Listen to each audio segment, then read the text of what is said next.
You never saw the world before it ended. No traffic jams stretching for miles while you scroll through TikTok in the back seat. No Friday nights spent grinding Fortnite with your squad until 3 a.m., arguing about who has the worst aim. No afternoons wasted at the mall trying on shoes you couldn't afford while your friends post stories about absolutely nothing. That world, the one where people complained about slow Wi Fi and bad cafeteria food, died before you ever got the chance to be bored by it. Your first memories aren't birthday parties or the excitement of getting your first phone. They're quiet, broken rooms with barely any lighting, a stuffed animal half buried in ash, crayon drawings on the walls that don't have roofs anymore. The world didn't collapse around you.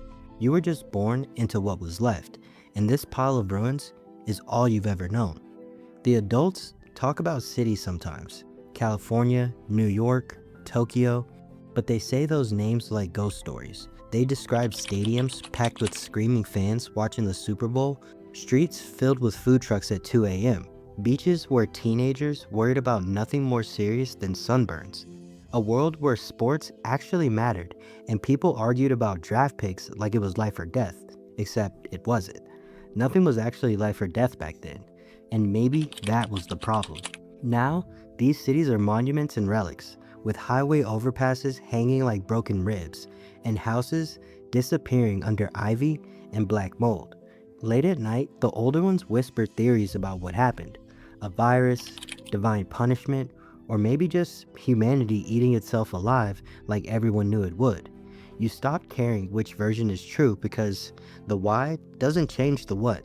What matters is this: mirrors are hard to find, silence keeps you breathing, and every story about the old world stops halfway through because remembering it just hurts too much. If you're enjoying this type of story and want to see what happens next, hit that subscribe button and drop a like. It actually helps more than you think. Now let's get back to it. You grow up behind chain link fences and sheet metal, and the sound that puts you to sleep isn't your mother's humming or a Spotify playlist. It's generators grinding in the dark. Your bedtime stories are survival tips. Don't make noise outside the walls, don't go anywhere alone, and don't forget what makes you different from them, because the second you forget is the second you become one. There aren't any playgrounds, just parking lots packed with cars that'll never be driven again, fenced with barbed wire. No memes that go viral. Instead, exhausted adults show you how to spot an infection, stretch water rations, and tell you the difference between footsteps that belong to the living and the ones that don't. You remember emergency flares better than sunshine because sunshine just means the infected can see you better. Before you learn to ride a bike, you learn to handle a gun without shooting yourself. You learn to protect your group because that's literally all you've got. You hunt for food, real hunting, not ordering DoorDash, because nobody knows when supplies run out for good. The old timers tell stories about the fast ones, infected that never stop running while screaming like they're angry about what they've become. They talk about swarms turning whole cities into open graves in a single night. When you hear these stories, you don't feel scared, you feel ready. Your innocence wasn't stolen by violence, it was forged by it. You stumble across photographs on scavenger runs of people in shopping malls, smiling wearing clean clothes, sunlight pouring through glass ceilings that don't exist anymore. You stare too long, not because you recognize anything, but because you don't. The world looks fake, like CGI that isn't realistic at all. Old DVDs, action figures, magazines, you don't see as entertainment. You see as historical artifacts, evidence of people that destroyed themselves while living in air-conditioned comfort. Kids your age argue whether high school was real or made up. Some swear concerts with thousands of people were mass hallucinations, because why gather that many people when it's obviously dangerous? Others think Super Bowl parties were training drills everyone forgot the point of, which honestly makes more sense than people cramming into living rooms to watch strangers play sports.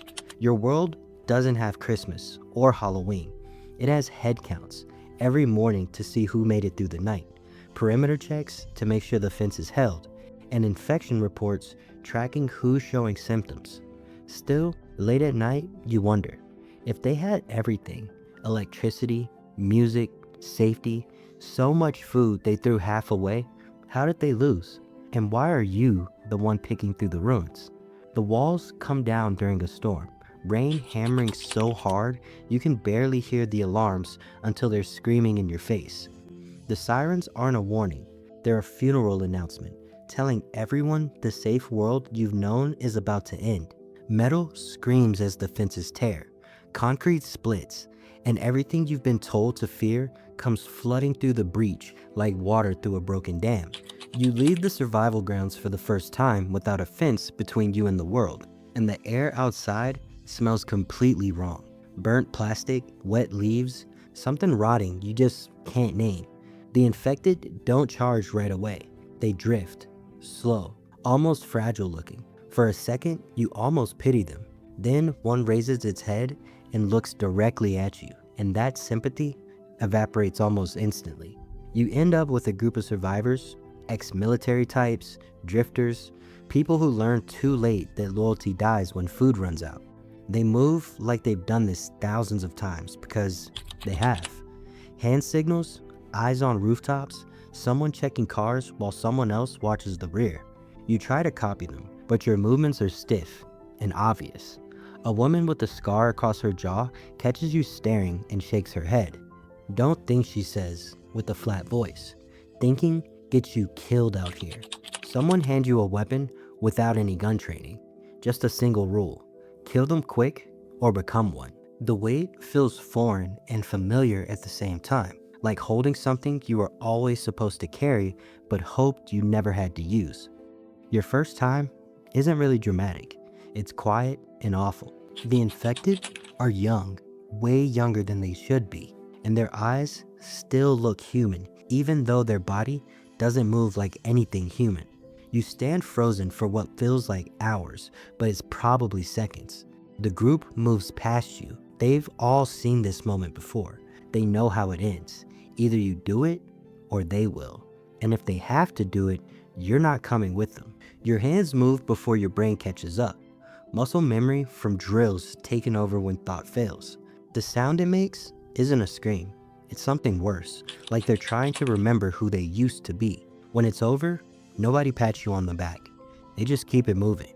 One tosses you a rag without looking for the blood. You wipe your hands, but it doesn't feel like enough.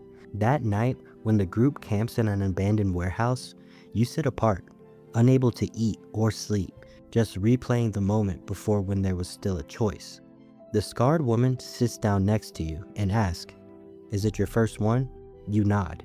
She responds, saying mine was a neighbor, while staring off at the sky. The guy used to bring us dinner and always wore this stupid Hawaiian shirt. She doesn't say anything else. Death isn't a tragedy here anymore. It's just another transaction. And sitting there in the dark, you ask yourself something you've never let yourself think before. If survival justifies anything, what's the actual difference between you and what you just killed? They warn you about monsters outside the walls. Nobody mentioned some would have your voice, your face, your desperate need to keep existing no matter what the cost. At sunset, you climb to a rooftop overlooking what's left of the city. Skyscrapers stand cracked open like eggshells. Vines crawl up through steel and concrete. Nature taking back everything humanity thought it owned.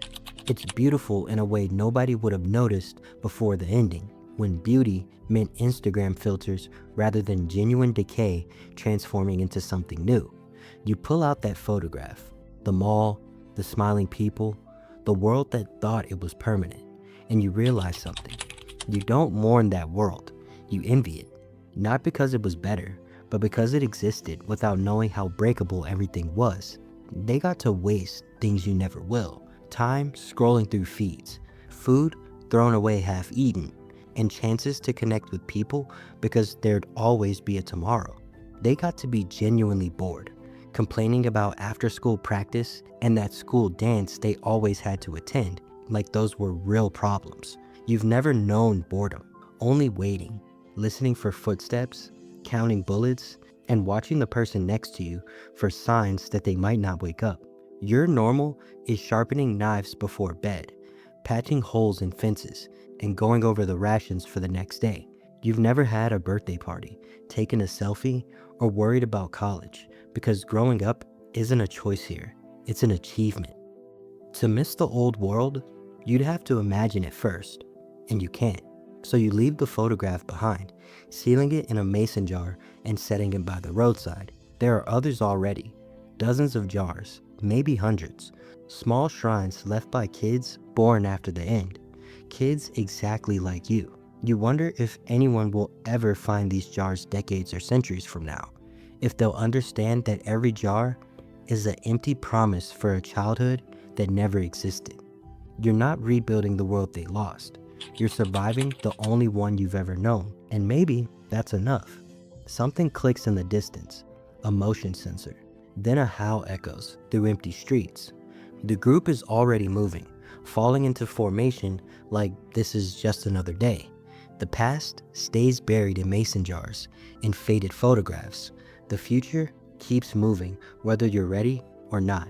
And you move with it because standing still has never been an option. Not for kids like you who were born into the ruins and learned to call them home.